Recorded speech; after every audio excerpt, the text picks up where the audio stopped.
Hello, my name is John Devlin, and I am the music director of the Wheeling Symphony Orchestra. Welcome to a very special edition of Monday Evenings with the Maestro, where in tonight's episode, we are going to outline our plans for the fall. This time of pandemic has caused orchestras all across the globe to adapt. And we at the Wheeling Symphony are proud to say that we are at the forefront of that movement, one of the first orchestras in the country to bring live music back. The series this fall is going to be called SoundBites, and it will take place up at Ogilby, where we're going to pair food and beverage experiences with a chamber-sized orchestra. During tonight's episode, I'm going to outline for you the musical selections for that program. And then I'm going to interview Rachel Stegeman, our concertmaster, who is going to share her ideas about the music that we will perform. Finally, our Interim Executive Director, Betsy Delk, is going to address a very important point. It's going to be about the safety protocols that we will be following for the staff at Ogilby, for our audience, and for our musicians, which is of paramount importance. Thank you for joining us tonight, and I look forward to the discussion ahead, and to seeing you back at the Symphony.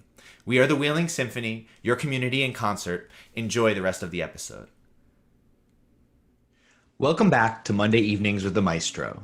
I'm so excited to be able to walk through with you the programming that's going to make up the SoundBites series, what we're calling an extraordinary culinary musical experience. The first concert will take place in September, and we're calling it An American Journey. I'm so proud of this program because one of the focuses of my tenure here in Wheeling as music director is going to be to shine a light on important voices from American composers, some of whom will be familiar and others of whom you will probably be hearing for the first time. So we're going to start this concert out with a piece by a young living American composer named Jessie Montgomery. She's a fantastic string player and lives in New York City, where she was just appointed to the faculty of the New School at Mannes. This piece is just 4 minutes long, brilliant, energizing, and is going to be a great way to get us back in the concert mood. Next, a project that I am incredibly excited for, Adolphus Hailstork's new piece, Variations on Swing Low Sweet Chariot. Now, Adolphus Hailstork is also a living composer. He resides in Virginia Beach in Virginia and is on the faculty at Old Dominion University. I had the great pleasure to call Professor Hailstork and talk to him about his catalog of music for strings. He recommended to me this particular piece and told me that he had just recently completed a new string orchestra version because this piece was originally written for string quartet.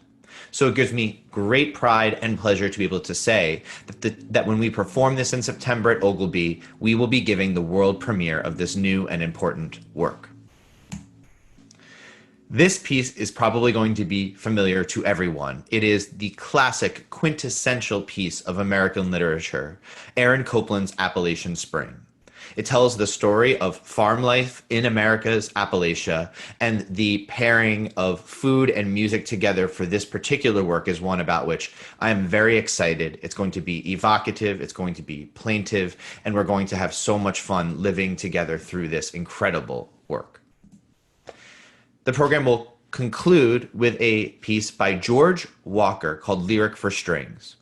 Much in the line of Barber's famous Adagio for strings, Walker's Lyric for Strings is a piece with a lot of strain in it, a lot of pain, but it's also incredibly beautiful.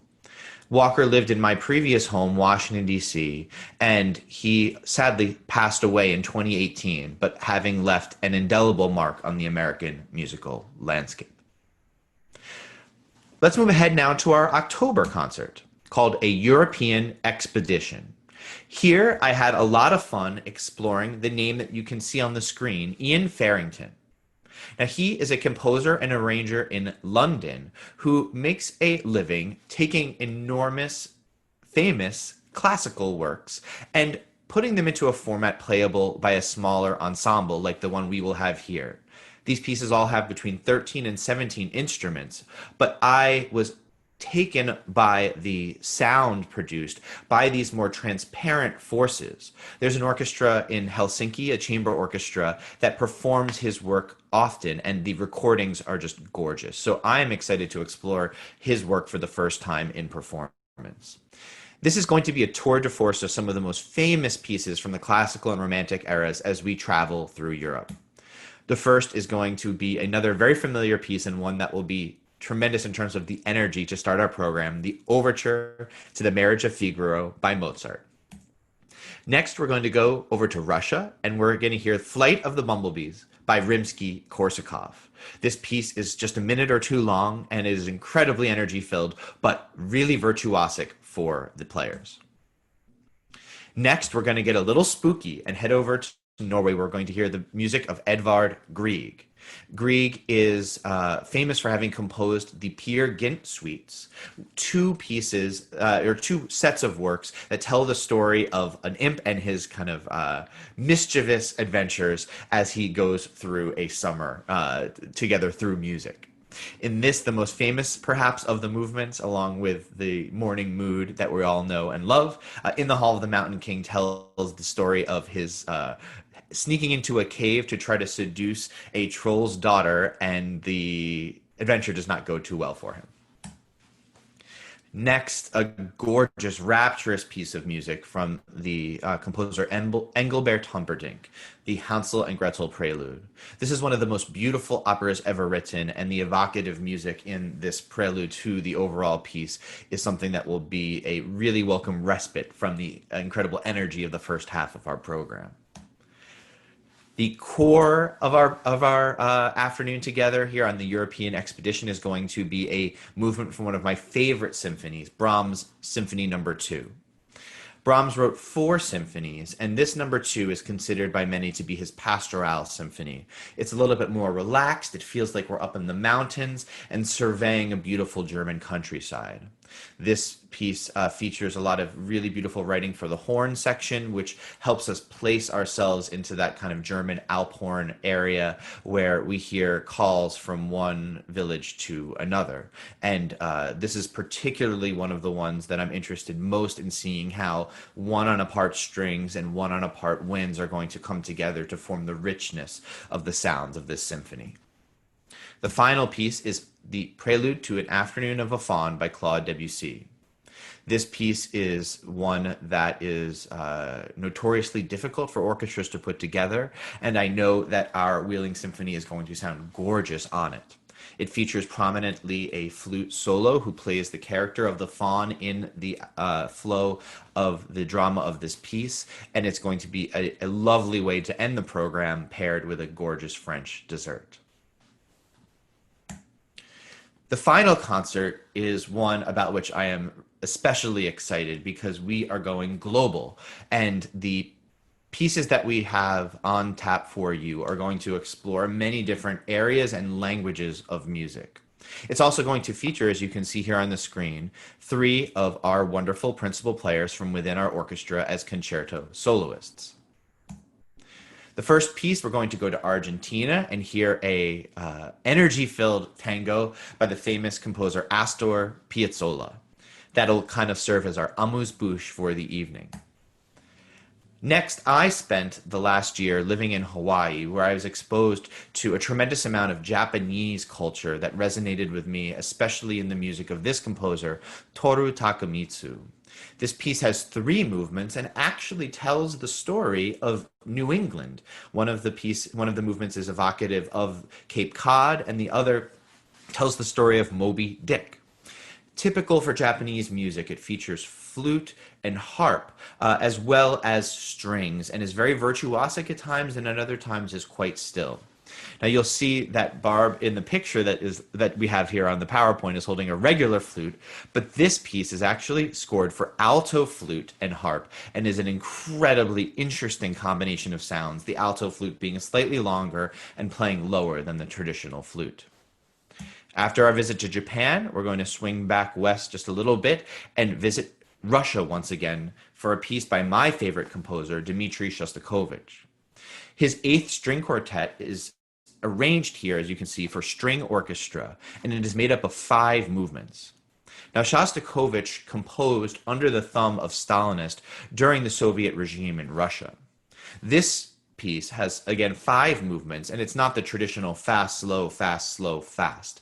In fact, the 3 of the movements, the outer movements, are all very slow. They are mournful, they're sorrowful for a freedom lost.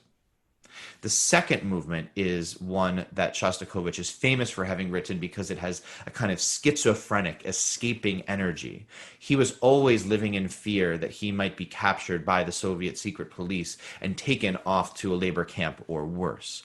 This is a peek inside the head of this great composer and feeling that fear along with him. The third movement is a little bit slower, but still filled with that ferocity of fear. And it has a recurring motive of 3 loud orchestral hits all together. Jum bum bum, jum bum bum. And Shostakovich himself told people after he had written the piece that those were meant to represent knocks on the door that would come in the middle of the night with the police coming to take him away. And he confided in one of his students in a biography written after Stalin's death that he actually kept a bag next to him every night that contained the things that he would want to take with him should he be sent to an internment camp. Very sad story, a very haunting story, but one that resulted in some of the greatest music of all time. And our SoundBites season will complete with a really interesting exploration that I'm excited to embark upon with our concertmaster, Rachel Stegeman. You can see that it is a violin concerto by a composer named Chevalier de Saint-Georges. Now, Chevalier de Saint-Georges may not be a name that's familiar to you, but he lived at about the same time as Mozart and is one of the first known black composers. He lived in France and was actually an incredibly interesting Renaissance man. He was the world's best fencer at the time and was named an international champion. The royal court during his lifetime adored him in France, but he met with a lot of racism in terms of the way that he was approached by fellow musicians. And when he was placed in charge of an orchestra in France, the orchestra actually revolted against him because he was black. So there's been a resurgence of interest in his music, and we found this particular piece in archive manuscript form in a library in Munich, Germany. I have a friend named Michael Ingram, who is a conductor in the northern part of Germany in Schwerin, who has agreed to go to the Munich library and get the parts for us from there. He's going to create an edition for us, and we are going to give the world premiere of this new edition of this piece, something else that I am extremely proud of and extremely excited to hear the result of when we perform this for you in November. So I hope that you're as excited as I am to explore with us the new SoundBite series from the Wheeling Symphony Orchestra. Up next, we have an interview that I did yesterday with Rachel Stegeman, our concertmaster, who is going to give us her impressions on the program that I just shared with you. We look forward to hearing from Rachel. It is so good to be back with our audience here and also with our fantastic concertmaster, Rachel Stegeman. Thank you so much for joining us today to talk about our fall plans. Oh, my pleasure. And I thought a good place to start would be to just check in on you as a human being, because this is probably the strangest time we've ever experienced as artists. And you have a hand in so many different organizations and you run some of your own. Can you tell us what it's like for you right now? Well, yeah, it's a strange time, but I think we're all used to it. At least we are. We have our new normal. You know, this is my office. This is my music room. I've got my violin right here. I've got my metronome, my amplifier, my microphone. I've got a music stand here with whatever I might be teaching. So I think life for us right now, as teachers at least, is we're okay with Zoom, totally acclimated to that. You hear different opinions about it, but I find it to work quite well. No problems there.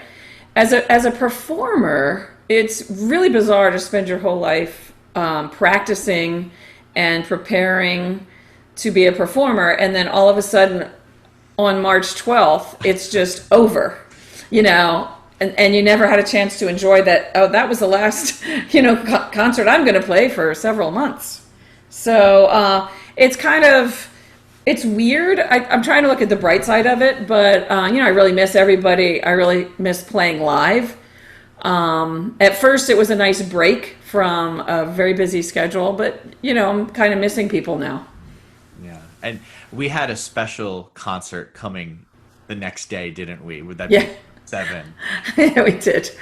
And I think we all had a feeling in the hall that night that we might not be playing the concert. So that was certainly one of the more memorable dress rehearsal energies I've been a part of. Yeah, it really was, and I mean, I'm glad. At least we got to do that last rehearsal, and it did feel like a concert. For some strange reason, it just felt like it. I wasn't thinking too much about the next day. Honestly, I was like, neutral about it. Right. But it still felt like a concert somehow. Yeah. And, one of the things you mentioned was, okay, you're familiar with Zoom for teaching now, and that's one of the innovations that as artists we've all had to make in order to continue doing some of what we enjoy doing or what we do for work as we go along here. The Wheeling Symphony Orchestra is being innovative in terms of what we're bringing to the table this fall, because we're in this unique position where a lot of the bigger orchestras have just had to cancel everything that they're doing, either through the end of the calendar year or through the whole season next year, unfortunately. But because we're a little bit smaller than the biggest orchestras, we're able to be somewhat more nimble, and we're going to bring this SoundBites program to the fore here. Can you tell us a little bit about what your feelings are being able to come back in this new form?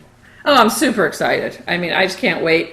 Not only to get back to Wheeling, which is really my longest standing job that I've had since I moved here, and I love it so much to just kind of see everybody live. It's just going to be an odd feeling. But I miss it so much. So looking forward to, getting in my car and driving somewhere, and then having a nice drive to Wheeling, seeing everybody that I love, and then making music is, just live. I can't wait. I'm sure it's going to feel a little strange, right? And with the different protocols, especially, but I can't wait. I mean, and the concerts look amazing. And I think you're doing such an amazing job at setting the whole thing up and thinking outside of the box, because a lot of orchestras aren't really, they're trying this or that. Some aren't trying anything. But everything that you're coming up with is just like, oh, that's perfect. Oh, what a great idea. So you're great. Well, thank you so much for saying that. And I think, one of the things that's in my background is the time spent as the artistic director of Gourmet Symphony. And it helped me familiarize myself with the types of protocols, as you mentioned, that would lead to a concert that combines a dining experience with the musical experience. And I think for me, I view culinary arts just the same way as I view performing arts. These people go to school and they combine creativity with technique. And that's exactly what we do, isn't it? Yep, absolutely. And so I think it's a natural thing to do this. And, not very often do we at the Wheeling Symphony look at repertoire for 17 or 15 or 13 players, but that's exactly what we're going to be doing here. What are some of the things that stand out to you as exciting points of interest in the repertoire that we're able to explore in this new format? Well, I was in a chamber orchestra for over 13 years in Los Angeles. So I really started out first in a symphony, but then in the chamber orchestra for that time. So I played a lot of pieces for that ensemble, for the lower numbers, and then also like a Haydn symphony kind of numbers too. But since I moved to Pittsburgh, I'm more in symphony orchestras here. So right. For me, it's going to feel nostalgic. To like be in a smaller group, to have that feeling of almost like chamber music where it's one on a part, even right. though it's not really one on a part for first violins, second violins, but it's a little bit more of that feeling. And so you feel special, you feel a little bit more important, you feel a little bit more soloistic, sure. And that's all going to feel very nostalgic to me. The programs I think you've put together, from what I can see so far, really innovative, really different. Like there's a lot of music I haven't played in LA Chamber Orchestra. Yeah. So that's fun. And then just the mixture of ethnicities and, contemporary with older music. I think the audience is going to love this, especially over great food and, the social experience, because when you sit at a concert hall, you're just kind of like sitting there and you can't like make a sound, but this is going to be a little less formal in that way and more social, which we all need more of now anyway. Right. And not like a 2.5 hour concert. So it's sort of like, what do they call it at a restaurant when you get like little bits of everything? Yeah, like a tasting menu or something. Yeah, I feel like it's a little bit of everything, but the programs, can't wait to play those. Yeah. Yeah, can't So wait. in the previous segment, I walked everybody through a little bit of the programs, but why don't we just take kind of a snapshot look at each of the three and just share some impressions. The first one is an American-based program, and we start with a New York City-based composer who's actually a fantastic string player, Jessie Montgomery. She's making quite a name for herself, and then we're going to go down to Virginia, where Adolphus Hailstork, who is has a huge legacy as a composer for this country. The piece that we're going to perform, Swing Low Sweet Chariot Variations, actually started as a string quartet, something you're very familiar with. And then we're doing the world premiere of this orchestration that he's done here. And then George Walker's Lyric for Strings, just a very famous piece by now, but from my old home in Washington, D.C. And then we're going to see Copland Appalachian Spring, which is just a classic piece for this size ensemble. And I think it's going to be a beautiful kind of tour through the East Coast and Appalachia. What stands out to you about that one? I think I'm looking forward. Now, I've played the George Walker piece. It's beautiful. I'm looking forward to seeing what this Hailstork piece is like. Yeah. With the new orchestration, you say, and it's 15 minutes. So it's it could have so many things. Like, I haven't seen the music yet, so I'm kind of excited for that one. Jessie Montgomery, also, I don't know. Oh, sorry, I've listened to the recording of the string quartet version. It's really difficult. He actually goes very in depth and explores in all sorts of creative ways these variations, and it's going to be tricky because we're doing all this. Should we let them into the secret on one rehearsal? We're going to have to out for it, right? We better be good. Yeah. Yeah, and then also, Hoedown's always fun, and it's a great ending, kind of upwards ending. But I'm curious to see what the Jessie Montgomery 4-minute piece Starburst is, and string orchestra, like we all know there's a Dvorak Serenade and the Tchaikovsky Serenade and stuff, and those are great. But how nice to find some new music. Because after a while, it's great music. Sometimes you get a little tired of playing the same old thing, and you're like, what else? What else? So this is a great opportunity for that too. Yeah, that's so nice of you to say, and I think it hits very close to home because over these last 4 months, one of the things that I've done every single day is explore new music by composers that I'm familiar with and many of whom I am not. Because one of the things that's just become an essential topic in our field is finding voices, and often voices of composers that are women or people of color, and they have historically not been seen as much as they should be on our concert hall stages. And here you can see we're doing all American music, and 3 of the composers are black composers, and one is going to be a world premiere of a new version of a piece, and one is by a woman as well. And so that's, I think, an important mission that we are embarking on, not just this fall, but going forward.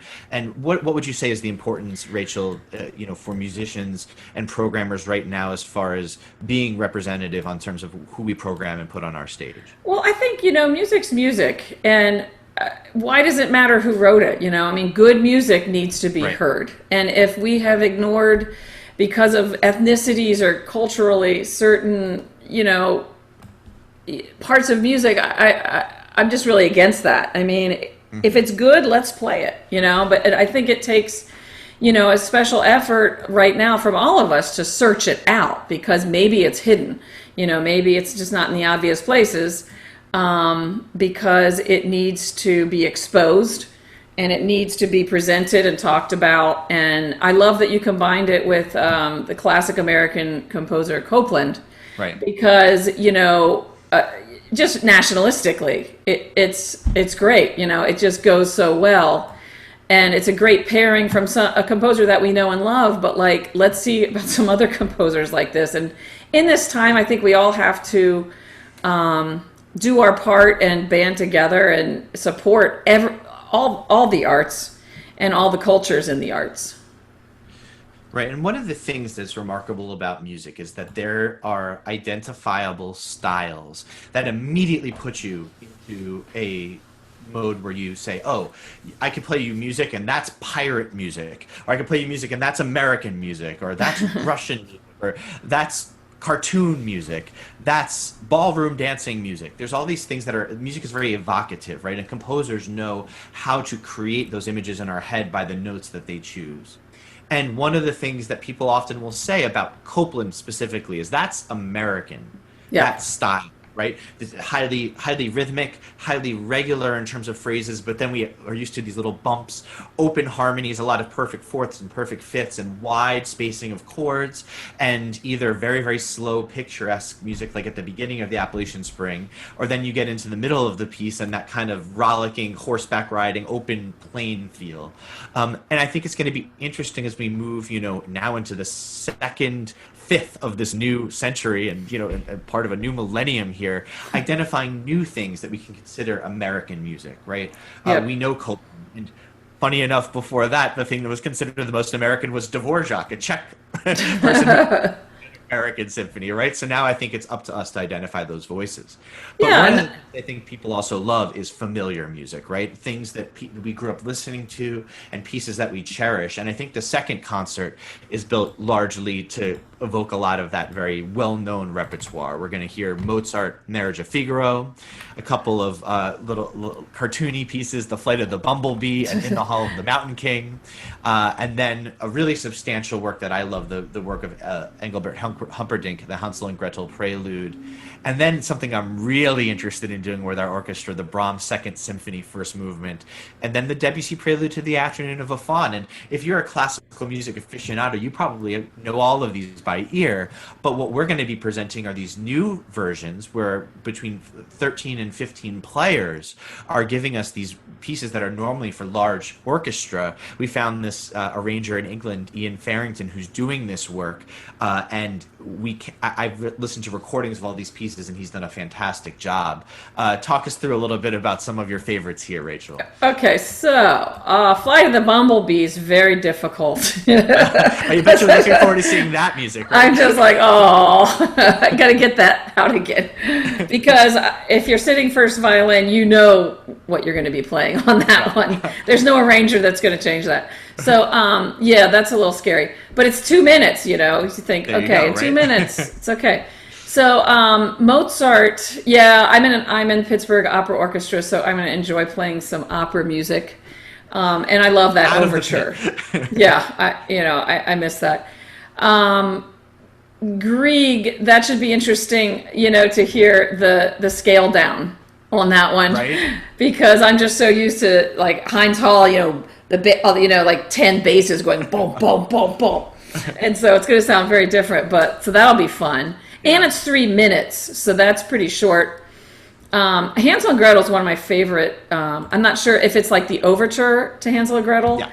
But I love that. I mean, everyone's just going to adore that. And it's really contrasting with everything before that in the program. So it's just very legato, and, everyone's just going to really relax and His enjoy their... harmonic language is just so creative, and it's just gorgeous. There's no other word for it, right? And, everyone should refill their wine for that one, because that's a really... just beautiful, just sit back and enjoy it, the melodies. Brahms, too, I'm really excited about that. Brahms really is one of my favorite composers. Me too. And I love that symphony. So I'll play that any day of the week. And then Debussy, I'll look Debussy forward... for dessert. Yeah, exactly, yeah. And I'll look forward to hearing Barb on that one, the flute solo. Oh, yeah. Yeah. Great. That'll be super fun, too. And... Yeah. For me, I'm not stuck in any particular era of music or nationality of music.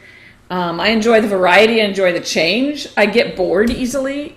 So I'm, I love it. I love to play Broadway music, show tunes, pop tunes, serious music, fun music. I love it all. So this will be a great contrast to the first program. Yeah, and then we try to sew it all together with this third one, and you mentioned Barb, and we have you here, and those are 2 of the 3 people, because we're going to feature some of our orchestra members as soloists on this final program, which is a global celebration. We're visiting very distant countries as we take our journey here, starting in Argentina with a Piazzolla Tango, which will be a great kind of amuse-bouche for the evening, lots of good energy there, and then we're going to go to Japan, where some of my favorite music comes from, but it's often not well known. But we're going to certainly go to one of the best known Japanese composers, Toru Takemitsu, who loves writing for this combination of harp, strings, and flute. And here, actually, we're going to hear Barr pull out the bigger version of the regular flute, the alto flute. And we're going to hear this piece called Towards the Sea that's based actually around stories that are familiar to the Northeast and New England, with one of the movements called Moby Dick and the other called Cape Cod.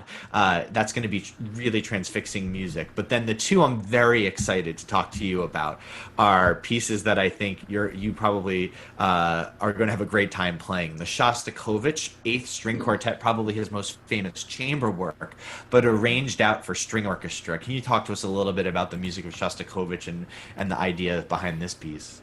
Well, Shostakovich, if you're going to play a string quartet by him, it's that one. Yeah. And it has so many melodies that he uses in so many other pieces. It's almost like a journey through a lot of his music, not just a string quartet.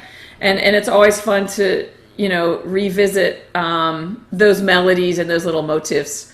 And they're great, and that's why he reused them. So I'm thrilled he did that. But yeah, so 5 movements, it's 25 minutes long. It'll really give the audience to kind of like sink into something that's a little longer. A lot of the other pieces have been shorter, and arrangements and stuff. I mean, this is arrangement too, but just kind of like to really sit with it. And, the material is just, it's disturbing. It's upsetting a little bit. And I think we can all relate to those feelings politically right now. And so it'll just kind of like sit in that mood, and now playing it is a blast, especially I think it's the second movement. Da da da da da da da da da da da. Right. That's super fun. You can really sink your teeth into that. Right. And with the small number of strings, it really is going to feel like a string quartet, I think. That's what I'm anticipating. Love that piece. Yeah. And then the final thing that we will hear on this whole series is this wonderful violin concerto that you will be featured as the soloist on by the 18th century Black French composer, Chevalier de Saint-Georges. And you said when we were talking about possibly doing this piece that you have done some of his works before. I did. I always have a hard time saying his name, so I'm not going to try. Because I'm not very other French. Version, which is Joseph Boulanger. So I like that. Joseph. Okay, I'll go with that. I've struggled to remember what it was because it was several years ago, and it was a children's concert at Heinz Hall with the Pittsburgh Symphony, and it was a lovely piece, though. And I just remember thinking, this is really refreshing. And so I'm really excited to kind of study this violin concerto. And I'm interested in possibilities of, maybe having some students learn it, having some students perform it, and maybe putting it into some music that I teach here at home and at Duquesne. Why not get a new violin concerto going? Especially if it's not too bad, technically difficult. I'm not sure, depending on the tempos we'll take, but wouldn't that be nice to have some new repertoire? Yeah. But I'm interested. It's 3 movements. A cute rondo should be really fun. Like a little ender, just a few minutes long. Right. I thank you for asking me to do it. I'm excited to learn something new that I've never looked at before. Yeah, and it's funny because that style, like as we get further away from musical periods, composers other than the major figures tend to drop off. If we think about the classical period, right, we think Haydn, Mozart, and the beginning of Beethoven's career. So I think to look at someone else who is writing during that time, and many parts of this piece, if you listen to it, you would think were written by Mozart. But he has this brilliant affect to the music that he's not trying to prove too much, but you can tell he's got a great sense of humor. And actually, from my perspective, it's a little bit more technically adventurous than Mozart would ever get. When you see the music for this, which we haven't gotten to just yet, but is coming, from the library in Munich. Isn't that exciting? That's very exciting. He's writing notes so high for the violin. Mozart would never have touched those notes. Right. And it's funny to think that this very adventurous man who was the world's best fencing champion, also, writes music and leads orchestras and does all of these things. He didn't put the same type of boundaries on himself. He's a kind of more like a Beethoven figure for me in the classical period, pushing those boundaries and finding the edge of what instruments could do at that time. So we're really looking forward to that. I think for me in that piece, what I would try to do is, investigate and to try to discover the differences between those styles of, Mozart. So like, it may be during the same type of time period or whatever, but to try to find the interesting differences, try to find the humor, and make that difference. Maybe not Beethoven, maybe not Mozart, but just really find a style that's just, charismatic of that composer. So part of my study will be that I will search and find a lot of other music by him and study it, and then just kind of learn the style that I want to bring to it by checking out what else he's written, and maybe I might ask for your help on that too. Yeah, I mean, it's the research. There aren't many recordings, but he did a number of violin concertos. We chose this one because the forces that we have behind us is going to be strings only on that concert. Okay. He wrote many, like you mentioned, Haydn, right? For 2 oboes, 2 horns, strings, and solo violin, like that type of Haydn-sized orchestra. And so, there's a lot out there, but not very well known, and there's only really one recording of each piece, or maybe 2. So we're going to be excited to actually put microphones on this and have our own version. Well, I like that because, we're all, like if we were playing the Beethoven violin concerto, there's 50,000 recordings, and you feel like, oh, I can't be like Jascha Heifetz right here on my wall, or David Oistrakh, like, why should I even play it? But, it's like, it's nice to have something that's old but new. Yeah. And it's really refreshing, and especially, played a lot of music now in my life, and it's just nice to find something new that's been around for so long, and you can still play in some of the styles that part of the reason we became musicians because of styles of Mozart and Beethoven. Right. And then now we have this new piece that's, or this older piece that's new to us, and we can bring our own interpretation to it instead of copying the other 50,000 recordings. Right. Well, I think that's a great place to leave us off because you mentioned the combining of the old and the new, and I think that's what you're going to see in this series. There's going to be some music that's very, very familiar and some things that'll be brand new. We've tried to curate wonderful pieces no matter if they are familiar or not.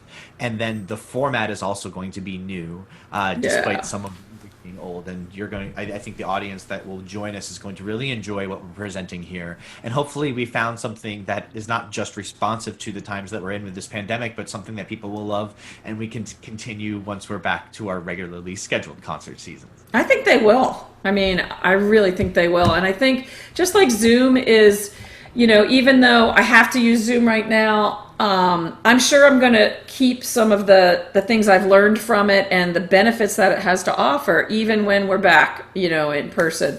And I think same thing with this music. I mean, for sure, it's like maybe it took this weird time period to like make extra efforts to find and search, but now we have them. So there's no reason to not keep playing them all over, and maybe Wheeling can be like the groundbreaker for this, and people are going to be coming to us saying, hey, can we borrow that music? We want to play it. Right. I mean, I have to say that you hit something just beautifully right there that I think resonated very much with me, where in order to program music, I must know it. And if I have a concert every single month, I'm studying that music, getting ready, and then turning it over and turning it over. This time allowed me to stop looking at the music that I already knew and programmed and find and discover lots and lots of new music. I have lists of hundreds of pieces that I've discovered that some of which, the very best ones, will make it to Wheeling. And I think that that's a hidden gift of this time, the type of breaking of our typical routine, which was, of course, as full of performances as we could make it. And we've had a chance to be more reflective as artists, and I've enjoyed that. Well, and I want to thank you, just as a member of the orchestra. We appreciate not only that you're setting up these concerts and that the board and all the work behind the scenes that goes on with all of them. We really appreciate that. And we appreciate the opportunity to be able to come there and play and to feel safe doing it, of course, and for the audience too. But the big thank you is like to you for finding this music, for making that effort, because it's something that you thought of, and ideas are energy, and it's like you came up with this and you went out and did it, and now we have like your ideas created, a material, like a tangible thing just from that idea. So we're really thankful that you're going to be kind of contributing this repertoire into mainstream orchestral literature. Right. Yeah.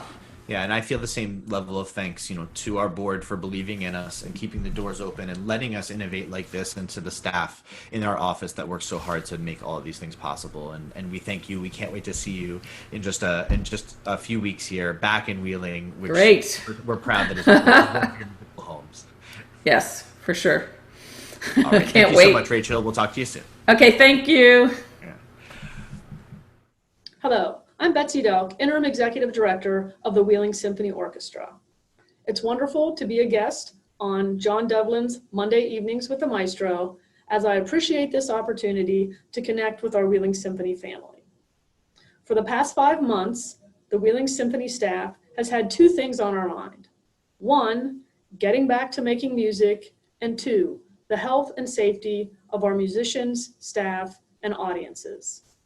John and Rachel have talked to you about our plans for making music and our SoundBites series, and I'd like to talk to you for just a few minutes about the health and safety protocols that we will be instituting for that series.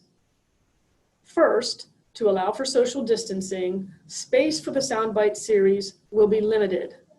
Reservations are required and a must.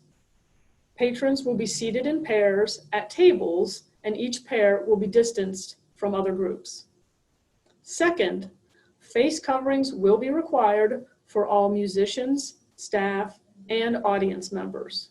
Please arrive at SoundBite concerts wearing your mask and plan to keep it on unless you are eating or drinking. Third, all persons who attend SoundBites concerts will be subject to a brief yes/no symptoms screen. Many of you may have experienced these screening questions at your office, a doctor's appointment, or another venue. If you are feeling unwell on the date of a SoundBites performance, do stay home and stay safe. Finally, working in conjunction with Ogilvy, all common areas and high touch points will be frequently cleaned throughout the performances. Also, there will be hand sanitizer stations throughout the venue. Do take advantage of every opportunity to cleanse your hands or sanitize them. If you have questions about any of the safety protocols that I've mentioned, please call us at the Symphony office. We're here to help.